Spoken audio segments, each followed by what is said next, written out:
Hello, friends.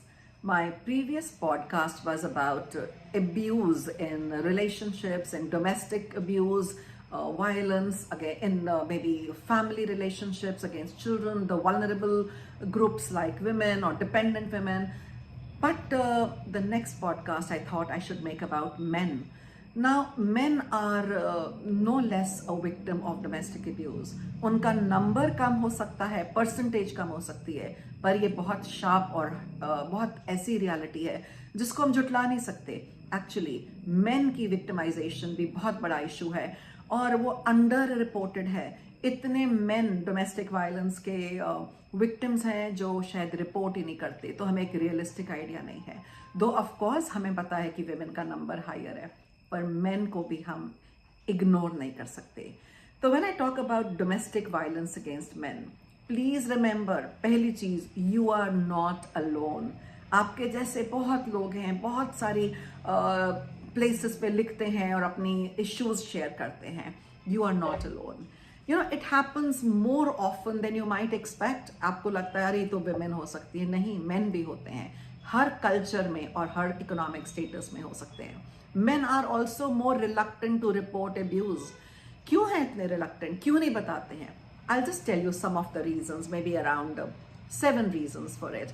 पहला है कि they feel embarrassed, social stigma है. अरे तो मेल होके पिट क्या? तू तो मैन है, तुझे कैसे किसी ने हैंडपैक कर दिया? हमारे यहाँ बहुत बड़ी चीज़ है ना, ओ वो तो हैंडपैक्ड हस्बैंड है या कुछ है, लोग मजाक उड़ाते हैं. ये कहने में आदमी को शर्म आने लगती है.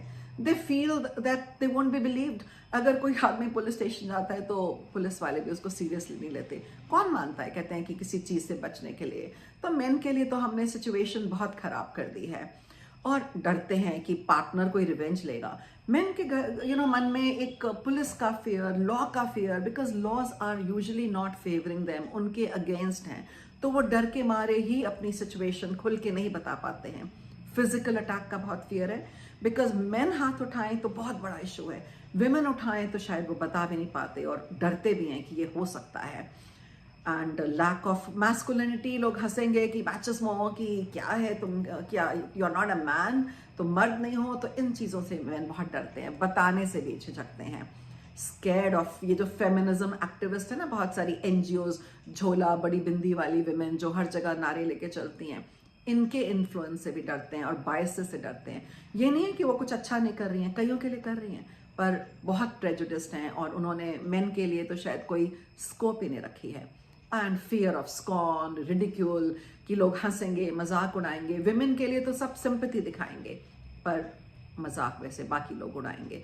तो इस चीज़ की वजह से लोग रिपोर्ट नहीं करते हैं.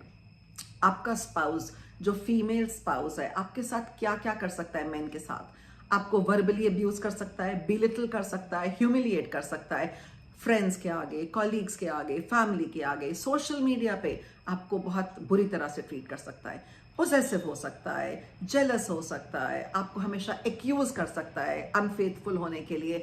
बहुत ऐसी चीज़ें करते हैं जिससे आप ट्रॉमेटाइज हो जाते हैं. आपकी कार कीज ले जाते हैं, आपकी मेडिकेशन छुपा देते हैं, ट्राई टू कंट्रोल आपके कहाँ जा रहे हो, किससे मिल रहे हो, आपके फ्रेंड ग्रुप में वो किसको लाइक करते हैं आप उन्हीं से बात कर सकते हो. Also they try to control your finances, कितना मनी आया, आपने उनको कितना दिया, कहाँ खर्चा. और कई बार वो डिफ़ॉल्ट पेमेंट्स जो उनको देनी है वो नहीं देते हैं, कई पेमेंट्स पे डिफ़ॉल्ट करते हैं और कई ऑब्लिगेशंस अपने पूरे नहीं करते हैं. सो आपके ऊपर फॉल्स एलिगेशंस भी लगा सकते हैं कि इसने मेरे साथ ये सब किया. बहुत झूठे एलिगेशंस लगा सकते हैं और उनको लोग ज़्यादा बिलीव भी करते हैं. वो एक दो नौटंकी वाली शक्ल दिखा सकती हैं, कभी बहुत बेचारी और कभी बिल्कुल दूसरा रूप. आपको भी आइसोलेट कर सकती हैं, मैनिपुलेट कर सकती हैं, थ्रेटन कर सकते हैं कि तुम्हें छोड़ दूंगी. और एक abused man might face shortage of funds, उसके पास पैसे खत्म हो सकते हैं. एम्पैथी नहीं होती लोगों को, फ्रेंड्स से, कहीं से भी. कोई लीगल ऑब्स्टिकल्स इतने मिलते हैं कि कहाँ जाएं, किसके पास जाएं. और कस्टडी बच्चों की, उनके लिए बहुत मुश्किल है. उनको तो जैसे एक बैटल लड़नी पड़ती है कस्टडी के लिए. तो इसको बोलते हैं एक बैटर्ड मैन सिंड्रोम, जिसमें आदमी बुरी तरह से बैटर्ड है, पिट चुका है, ना फंड्स रहते हैं, ना लीगल सपोर्ट रहती है, और बच्चों के लिए भी, और थ्रेट ऑल होते हैं. उनको भी एक साइकिल ऑफ एब्यूज समझना है. मेन का भी एक साइकिल ऑफ एब्यूज है जो मैंने विमेन के लिए बताया. पहले तो है कि जो एब्यूजर है आपको थ्रेटन करता है वायलेंस से, फिर आपका पार्टनर आपको हार्म कर सकता है, इमोशनल, फिजिकल, सेक्सुअल, फिर अपोलोजाइज कर सकता है, प्रॉमिस कर सकता है कि वो चेंज होगा, गिफ्ट दे सकता है, कोई फेवर कर सकता है, एंड कोई तरह की अपॉलॉजी दे सकते हैं। फिर धीरे धीरे रिलेशनशिप में टेंशन बिल्ड होती है and the cycle repeats itself. Over time the violence may get worse and more frequent. आप मेल हैं इसका ये मतलब नहीं है कि आप फिजिकली टॉर्चर नहीं हो सकते। बहुत मेन होते हैं और उनके बहुत ब्रूजेस, बहुत इंजरीज भी होती हैं। आपको अपने को कैसे प्रोटेक्ट करना है as a man, let me just give you some idea. पहले तो प्रॉब्लम मानिए, एडमिट करिए, किसी से बात करिए, to a friend, to a family. It doesn't mean that you have failed as a man, it just means you have a wrong partner, abusive partner है। Leave if possible, निकल जाइए। Be aware of signs that can trigger violence, protect your kids, pets etcetera. पहले जितना जल्दी हो सके निकल जाइए। नेवर रिटालिएट, वापस मत मारिए, क्योंकि लॉज मैंने कहा ना आपके खिलाफ है और वो हर चीज को बढ़ा चढ़ा के बताएंगे। एंड उनको प्रोवोक मत करिए, कोई भी एक्ट कर सकते हैं। It will carry the risk of arrest और रिमूवल फ्रॉम द हाउस। आप अपने को बचाएं, खुद मत इनिशिएट करें कुछ हाथ उठाना, रिटेलिएशन, बच के निकल जाएं। Get evidence of the abuse. अगर आपके ऊपर कुछ वायलेंस हुई है, रिपोर्ट करें पुलिस को, उसकी कॉपी रखें, विटनेसेस रखें पॉसिबल। मुश्किल है मैन के लिए, पर ये सब करें अगर अपने को बचाना है। एक मोबाइल फोन एज एविडेंस रखें, सपोर्ट रखें और इम्पॉर्टेंट डॉक्यूमेंट्स अपने पास रखें और एडवाइस लें, ताकि अगर जल्दी भी निकलना पड़े वो डॉक्यूमेंट्स आपके साथ जाएं। Use technological resources out of reach, जैसे आपकी कंप्यूटर्स वगैरह हैं, उनको अपने पार्टनर से दूर रखें। जल्दी जल्दी पासवर्ड्स बदलें, अलग अलग अकाउंट्स में अपना मनी रखें। किसी में कॉन्टिन्यूसली कन्फाइड करें कि आपके साथ क्या हो रहा है, क्या बीत रही है। एक सेफ टाइम पे जब वो पार्टनर वायलेंट ना हो तो निकल जाएं विदाउट फिजिकल एंगेजमेंट, मार पीट कुछ भी नहीं करिए।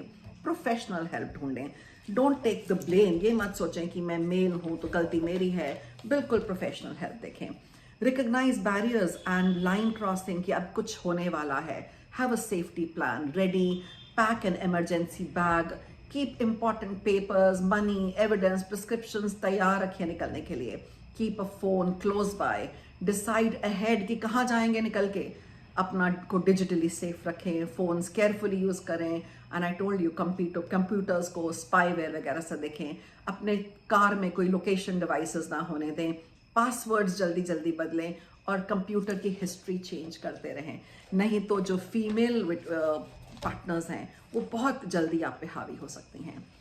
आप कैसे एक मेल विक्टिम को रिकॉग्नाइज करोगे, कैसे ढूंढोगे और कैसे सपोर्ट करोगे? मैं आपको कुछ साइंस बताती हूँ। उनके बिहेवियर में चेंजेस आ जाते हैं, डिमीनर में, उनकी फिजिकल अपीयरेंस में, उनके कॉन्टैक्ट पैटर्न में, जैसे फ्रीक्वेंटली बात करते होंगे, उनकी वर्क बिहेवियर में, शायद वर्क ठीक ना कर पाए, लेट आना शुरू हो जाएं, डरें, दे सीम अफ्रेड और आर एंग्शियस अपने पार्टनर को प्लीज करने के लिए।